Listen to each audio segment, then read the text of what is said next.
성부와 성자와 성령의 이름으로 아멘. 예수님과 어머니 하나 되신 성심을 통해 아버지 뜻 안에서 기도드립니다. 사랑하는 하나님 아버지, 아버지의 성심이 저희들의 내적이고 외적인 모든 것의 주체가 되어 주시옵소서. 또한 저희들의 내면이 아버지의 성심으로 가득 채워져 예수님과 어머니께서 저희 안에서 다시 사시옵기를 간곡한 갈망으로 청원드립니다. 오늘도 아버지께서 주시는 이 말씀 안에 담겨져 있는 다양한 신적인 질서의 나라들을 잘 알아듣고 올바르게 반영하는 저희가 될 수 있도록 축복하여 주시며, 아버지 뜻 계명을 지키자라고 하는 이 캠페인에 전 세계 아버지께 속한 모든 인류가 적극적으로 참여하고 동참하여 성화의 시대가 어서 빨리 사실적으로 구현될 수 있도록 축복하여 주시옵소서. 이 모든 기도 우리 주 예수 그리스도의 이름으로 기도드리나이다. 아멘. 성부와 성자와 성령의 이름으로 아멘. 안녕하십니까. 하나님의 뜻 선교의 피아수녀입니다. 오늘도 여러분들과 함께 아버지께서 우리들에게 주시는 이 진리의 메시지, 그 메시지 안에 담겨있는 비밀스러운 들을 귀가 있는 자녀들에게만 오픈하시는 그 신적인 질서의 나라에 대해서 함께 학습해 보도록 하겠습니다. 2021년 6월 5일 대중을 위한 메시지. 저 모래는 또다시 하느님 아버지의 성심이라고 알게 된 큰 불꽃을 봅니다. 하느님 아버지께서 말씀하십니다. 나의 성심 안으로 들어와 그곳에 머무는 영혼들은 나의 신성한 뜻에 일치되어 있다.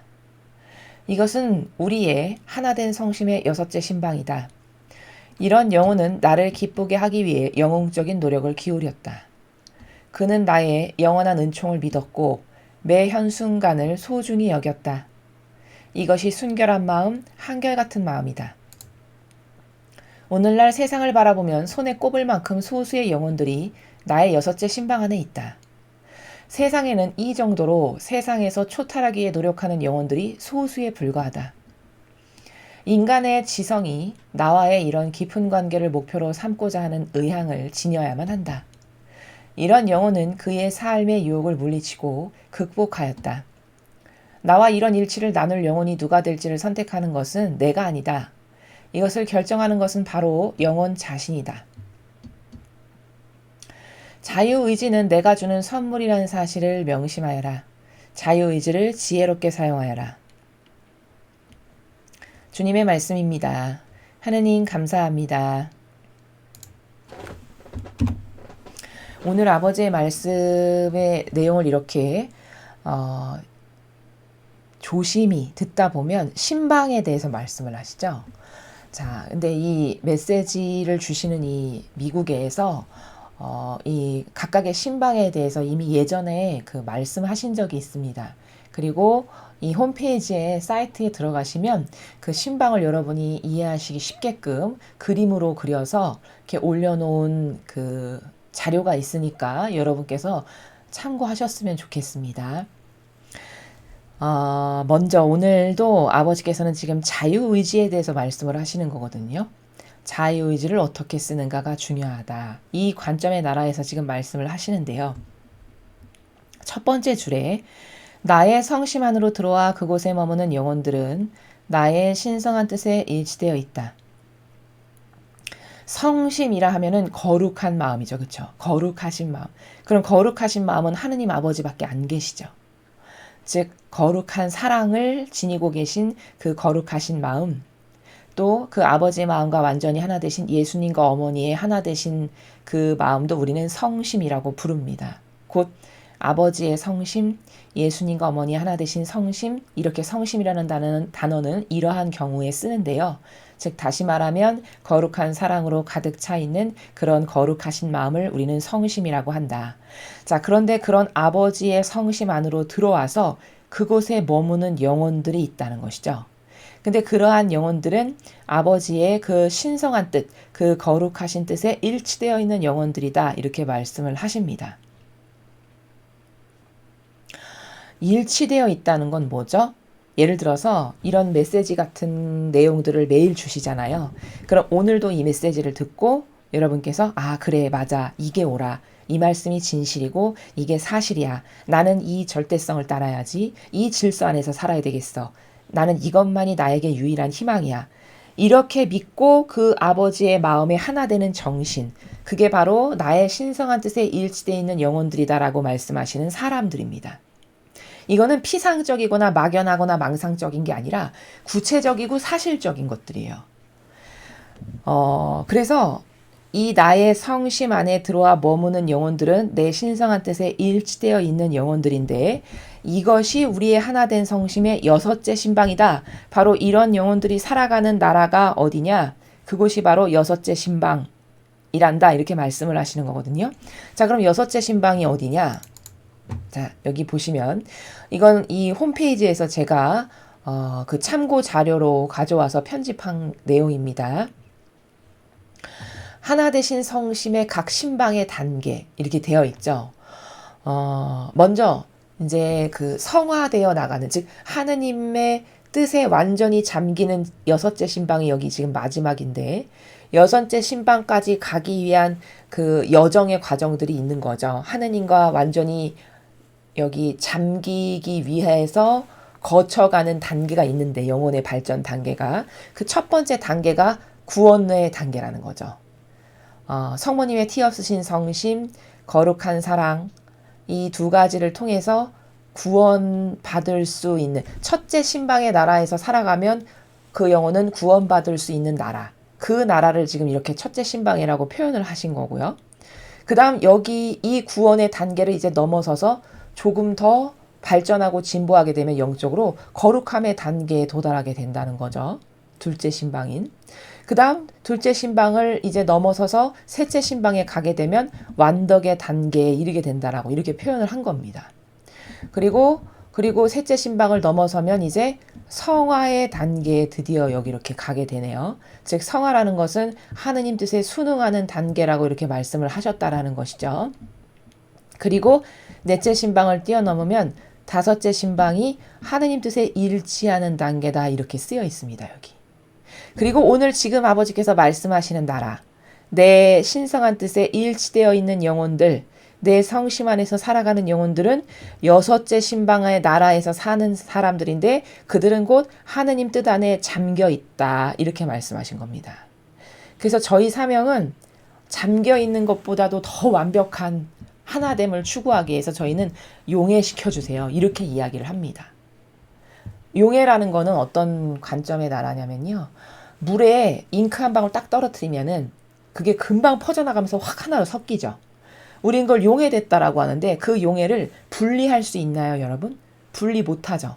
그러니까 도저히 하나 되어서 이제 분리할 수 없는 불가분의 관계다. 하나님과 내가, 하나님의 거룩하신 그 성신과 내가 도저히 분리불가분의 관계가 되기를 저는 갈망하고 원합니다 해서 저희는 용해되게 해주세요 이렇게 기도를 합니다. 잠기는 것을 더 퍼펙트하게, 더 완벽하게 하나 되기 위한 그런 갈망과 열망의 표현이죠. 그래서 우리는 잠기는 걸 넘어서서 내적이고 외적인 모든 것을 아버지의 성심으로 용해되게 해주세요. 이를테면 이런 식으로 기도를 한다는 것이죠. 이건 그냥 여러분께서 참고하시라고 말씀을 드리는 겁니다. 그래서 이제 이 마라나타 성지의 이 메시지를 받으시는 그 모린 스위니 카엘이라는 분에게 하느님 아버지께서 영혼이 점점 진보하고 발전을 해서 하느님의 뜻 안에 잠기는 그 과정에 이르기까지의 일련의 내용들을 이렇게 말씀해서 주신 것이죠. 요것에 근거해서 오늘 아버지께서 지금 말씀하고 계십니다. 그래서 다시 돌아오면 이런 영혼은 우리의 하나된 성심의 여섯째 신방 안에서 살아가는 그런 영혼들이다. 이렇게 말씀하시는 것이죠. 이런 영혼은 나를 기쁘게 하기 위해 영웅적인 노력을 기울였다. 영웅적인 노력이라는 건 어떤 걸까요? 희생이 들어가는 다양한 노력들이죠. 뭐 희생이나 고통을 내가 영예로 여기면서 불구하고 나에게 이런 희생이나 고통이 있지만 불구하고 아버지 뜻을 이루기 위해서 내가 뭐 이런 것도 꺾고 이런 것도 꺾고 이런 것도 받아들이고 이런 고통도 받아들이고 이런 기타 등등의 것들, 그런 다양한 것들이 영웅적인 노력입니다. 그는 나의 영원한 은총을 믿었고 매 현순간을 소중히 여겼다. 이렇게 여섯째 신방에서 잠겨서 살아가는 영혼들은 하느님의 영원한 은총을 믿었고, 뭐 믿는 것은 이미 넘어선 상태죠. 그리고 매 현순간을 소중히 여겼다. 현순간을 소중히 여기는 거는 어떤 정신세계를 구현하는 거냐면 매 순간순간마다 하느님을 끊임없이 의식하고 행동하는 겁니다. 끊임없이 의식하고 그 안에서 사는 거예요. 무엇을 할 때마다 심지어 화장실을 가는 그 순간까지도 예수님과 어머니를 모시고 또 어떤 것을 선택할 때마다 어떻게 할까요? 예수님 어떻게 할 거예요? 어머니 가르쳐 주세요. 이게 의식하는 나라거든요. 이렇게 순간순간마다 의식하는 사람이라면 매 한순간을 소중히 여기고 살아가는 영혼들입니다. 이것이 순결한 마음, 한결같은 마음이다. 자, 이렇게 살아가는 영혼들의 마음의 상태가 바로 순결한 거고 한결같은 마음이란다. 이렇게 말씀하시는데 여러분 순결이 뭡니까? 순결이라는 거는 이물질이 섞이지 않은 거죠. 그러니까 부잡다한 반하는 이물질이 없는 상태. 우린 이것을 영적으로 순결하다라고 합니다. 불순물이 없는 상태. 그렇죠? 그리고 한결같다라는 것은 지속적인 걸 말하는 거죠. 지속적인 거. 즉 하느님을 사랑하는 마음이 지속적이다 못해 점점 커지고 있는가. 이렇게 스스로를 체크 포인트로 점검하시면 돼요. 내가 지금 신앙생활을 10년 했다면 처음에 시작할 때와 10년이 지난 지금을 바라봤을 때 내가 하느님을 사랑하는 마음이 점점 이렇게 커지는가. 이러면 잘하고 있는 겁니다. 이건 올바르게 가고 있는 거예요, 지금. 근데 오히려 세례받고 처음에 초보자로서 신앙생활을 할 때는 막 열정이 가득하고 뜨거웠는데 점점 식어서 내리막길을 탄다. 이건 잘못된 거죠. 이건 한결같다 못해 지속적으로 커져야 되는 게 원래 신앙생활의 올바른 길을 가고 있는 거거든요. 근데 아마 대다수의 분들은 이렇게 내리막길을 가실 겁니다. 그거는 엄밀히 말하면 여러분의 잘못이라기보다 여러분이 배우지를 못하셔서 그런 겁니다. 하느님이 어떤 분이시고 예수님과 어머니께서 어떤 분이시고 어떤 위대한 속성을 가지고 계시고 그 속성이 왜 위대하고 아름다우며 왜 그 속성을 담고 싶은지 이런 것을 지속적으로 교육을 했다면 교회가 그럼 누구나 다 이렇게 하느님을 사랑하는 마음이 상승할 수밖에 없습니다. 근데 모르니까 갈망할 수가 없는 거예요. 모르니까 당연히 발견하거나 깨달을 수는 더더욱 없는 것이죠. 그래서 이 진리를 배우다 보면 어떤 변화를 느끼게 되냐. 과거에 이런 부잡다 했던 모든 것들이 얼마나 내가 쓸데없는 짓을 많이 했는가를 알게 되고요. 얼마나 내가 불필요한 것에 에너지와 시간 낭비를 했는가를 깨닫게 됩니다. 그러면서 그런 걸 점점 버리게 돼요. 그런 부잡다한 것들을. 그리고 자꾸 본질을 추구하게 되고 그러면서 하느님이 왜 아름다우시고 왜 고결하시고 왜 퍼펙트하시고 그래서 사랑할 수밖에 없고 그 매력이 어떤 것인지를 자꾸 깨닫고 발견할 수 있는 은총을 주십니다. 진리를 배우다 보면. 그럼 여러분의 하느님을 대한 사랑이 점점 커질 수밖에 없어요. 그 매력을 알고 그 아름답고 고결하고 지고하신 세계를 발견하게 되니까 이렇게 감탄밖에 안 나오는 거거든요. 그러면서 사랑하게 되고 이렇게 되는 겁니다. 그러면 한결같다 못해 점점 커지는 마음으로 아버지를 사랑할 수 있게 되는 것이죠. 오늘날 세상을 바라보면 손에 꼽을 만큼 소수의 영혼들이 나의 여섯째 신방 안에 있다. 그렇죠. 하느님 뜻 성심 안에서 용해되기를 바라는 영혼들이 과연 몇 명이나 있을까요? 전 인류 중에. 이건 알아야 구할 수 있습니다. 알아야 갈망을 할 수 있는 거거든요. 위대하고 아름다운 걸 알아야 그것을 위해서 노력을 하고 다른 걸 버릴 수 있죠. 그렇죠? 세상에는 이 정도로 세상에서 초탈하기 위해 노력하는 영혼들이 소수에 불과하다. 그렇죠? 그러니까 세상적인 것을 버리려고 해도 여러분 이런 거죠. 인간의 심리가. 어떤 내가 이렇게 강하게 붙잡고 있는 게 있어요. 애착하고 집착하는 게. 근데 이걸 놓으려면 다른 어떤 좋은 것을 붙잡을 만한 목표가 있어야 되는 거거든요. 그럼 그게 얼마나 좋고 아름답고 고결하고 가치 있는가를 깨달았을 때만이 이걸 버리고 이 새로운 걸 잡을 수 있는 거거든요. 그쵸? 그리고 또 이거를 잡고 노력을 계속 줄기차게 하다 보면 이것보다 더 좋은 이런 정신이 있네? 그럼 이건 또 버리고 이 새로운 정신 또 잡고 이걸로 또 노력해서 막 열심히 살다 보니까 이거보다 더 고결한 이런 속성이 있네 예수님과 어머니께 그럼 그거 잡고 이거 또 버리고 이렇게 해서 터닝 이렇게 해서 자꾸 발전하게 되는 거거든요. 정신세계라는 건. 그럼 이거는 누군가가 그런 세계를 가르쳐줘야 되는 거거든요. 이끌어줘야 되는 거고 리드해줘야 되는 거고 보세요. 그것보단 이게 아름답죠? 우리 이걸 사랑합시다. 보세요. 이것보단 이게 더 아름답고 고결하잖아요. 이걸 잡읍시다. 이렇게 그걸 이끌고 가르쳐주고 전하는 세력이 있어야 되는데 생전가야 전하지를 않다 보니까 잡을 게 있어야 놓죠. 그쵸? 아니 뭔가 새로운 거가 훌륭하고 멋있는 게 있어야 그걸 확 잡고 이걸 버릴 수가 있는 거거든요. 목표라는 건 그런 거거든요. 그러니까 노력하는 영혼들이 소수에 불과할 수밖에 없는 게 알아야 그걸 잡을 거 아니에요. 근데 가르치질 않다 보니까 계속 인간적이고 육적인 것밖에는 잡을 게 없는 것이죠. 그래서 여러분이 저희의 이 진리를 자꾸 듣다 보면 아, 저런 게 아름다운 정신세계구나. 나도 저걸로 한번 살아볼까? 해서 그걸 이렇게 탁 잡으시는 거예요. 그럼 지금까지 내가 잡았던 게 얼마나 비참하고 쓰레기와 같은 건지를 알고 이렇게 버리게 되는 거거든요. 이런 노력의 거듭적인 반복, 행위를 통해서 우리는 자꾸 거듭 성숙해지고 더 아름다워지고 더 매력적인 영혼이 되고 더 예수님과 어머니를 닮아가는 이렇게 되는 겁니다. 지금 그러한 나라에서 아버지가 말씀을 하고 계세요. 인간의 지성이 나와의 이런 깊은 관계를 목표로 삼고자 하는 의향을 지녀야만 한다. 그러니까 우리의 지성이라는 것은 어떻게 하면 이런 위대하고 아름다우신 아버지의 그 성심의 나라에서 나도 좀 제발 용해돼서 살까? 이게 목표가 돼야 된다는 거예요. 이런 올바른 지향을 가지고 있으면 아버지께서 그 올바른 지향을 보시고 이끌어 주신다는 거거든요. 계속.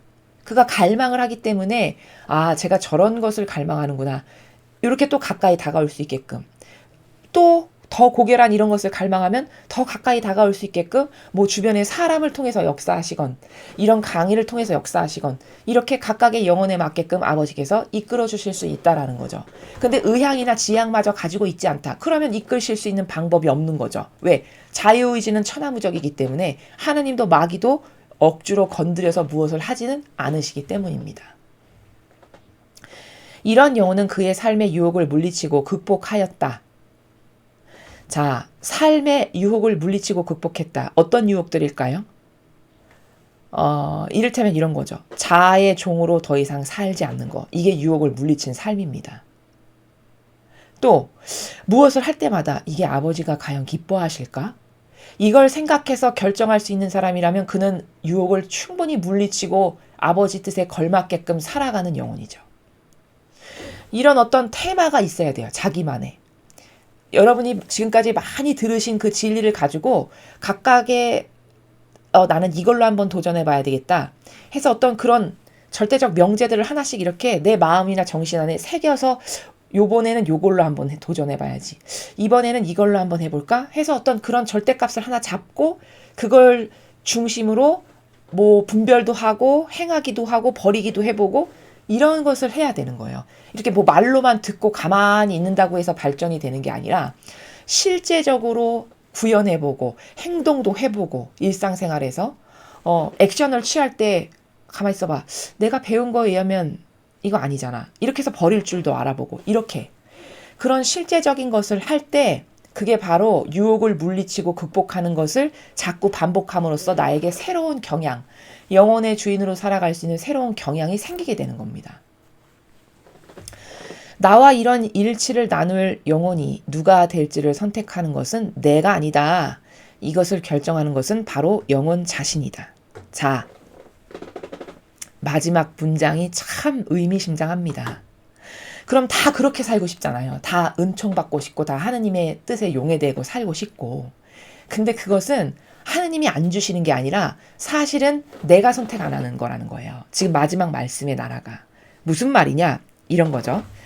주저앉아에 물이 가득 들어있어요. 그 물을 너무 갈증이 나서 먹고 싶어요. 그럼 아버지는 지금 어떤 상태시냐면 주전자에 물을 가득 채우시고 언제든지 주실 태세로 있으신 거예요. 이렇게. 근데 문제는 뭐냐면 그 주전자에다가 그 주전자 입구에 컵을 가져가야지만 은총을 부어주실 수 있잖아요. 물을 먹을 수가 있는 거잖아요. 근데 아버지는 만반의 준비와 태세로 누가 나에게 좀 가까이 다가올까? 그럼 내가 은총을 부어줘야지 하고 이렇게 기다리시는데 자기의 자유의지가 컵을 주전자 입구까지 갖다 놓는 건 그 영혼의 자유의지가 선택해야 된다는 거죠. 아버지께서 그걸 억지로 끌어다가 주전자 입구에까지 갖다 놔서 거저먹게 하는 그것까지는 안 하신다는 거예요.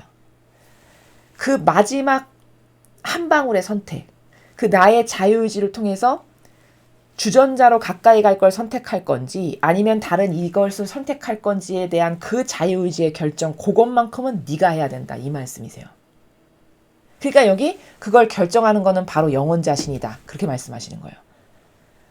갈증이 나서 목이 타 죽게 생겼지만 그 내 자유의지가 하느님께로부터 가까이 가서 그 주전자의 입구에 이렇게 컵을 갖다 대야 그때서야 부어주실 수가 있는, 이거는 내가 해야 된다는 거예요. 이런 노력까지, 이런 자유의지의 반영, 요거까지는 내가 해야 된다는 거죠. 요거 하나만큼은. 그거를 억지로 절대 터치하거나 관여 안 하신다는 겁니다. 그러니까 이런 일치, 성심의 용에 대해서 살고 싶죠. 다 그렇게 고결하고 아름답게. 근데 그걸 선택하는 건 내가 너를 선택하는 게 아니고 사실은 네가 나를 선택하는 거다. 너의 자유의지가 마귀를 선택할 건지 나를 선택할 건지는 네가 하는 거지, 내가 너에게 은총을 주기 싫어서 안 주는 게 아니다, 이렇게 말씀하시는 겁니다. 근데 인간은 이런 것에 대해서 오해가 굉장히 많아서 착각을 잘해요. 자기가 반향을 올바르게 못해서 은총을 못 받는 건데 하느님은 나를 사랑 안 하시나 봐. 나는 왜 이래?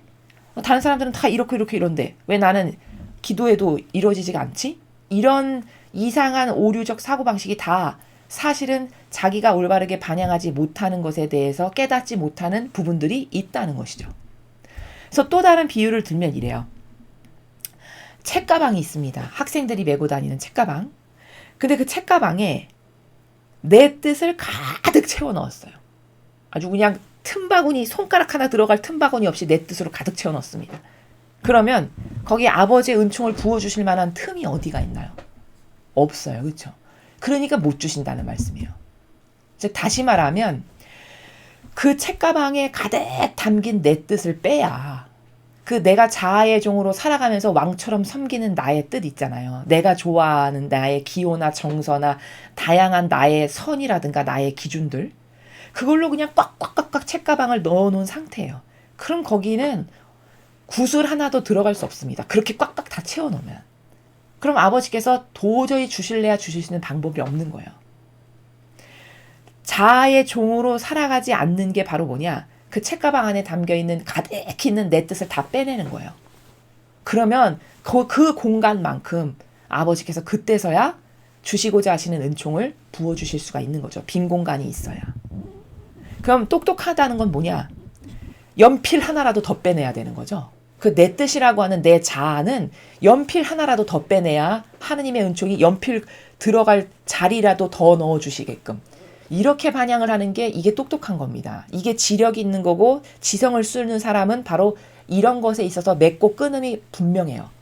이건 버려야 될 거, 이거는 선택해야 될 거, 이건 하느님하고 관련된 거 아니야, 딱딱 버리고, 이런 것에 있어서 딱딱딱딱 분별이 잘 되고 버리는, 이런 것이 분명한 사람은 책가방을 헐헐헐헐 다 비워가지고 거기에 아버지 뜻이 가득 들어갈 수 있게끔 해드리는 사람이고, 그게 더 구체적으로 말하면 자기의 자아를 그렇게 텅텅 비울 때, 내 사고방식 안에 있는 자아의 종으로 한평생 살았던 그런 나의 다양한 내가 좋아하는 것들, 내 기준들을 텅텅텅텅 다 비울 때만, 그럴 때만 비로소 하나님께서 은총이나 축복을 넣어주실 수 있다는 거죠. 근데 그 선택은 바로 네가 하는 거지 내가 하는 거 아니다, 이렇게 말씀하시는 거예요. 자유의지는 내가 주는 선물이라는 사실을 명심하여라. 자유의지를 지혜롭게 사용하여라. 자, 여러분, 저 마지막 문장이 참 정말 하느님만이 하실 수 있는 위트 있으면서 의미심장하면서 참 다양한 나라가 펼쳐져 있는, 숨어 있는 그런 문장입니다. 자, 무슨 말이냐면 직접적 발언을 안 하세요. 그런데 힌트를 항상 주십니다. 힌트. 무슨 말이냐? 자유의지는 내가 주는 선물이라는 사실을 명심해라. 이렇게까지만 말씀하시는 거예요.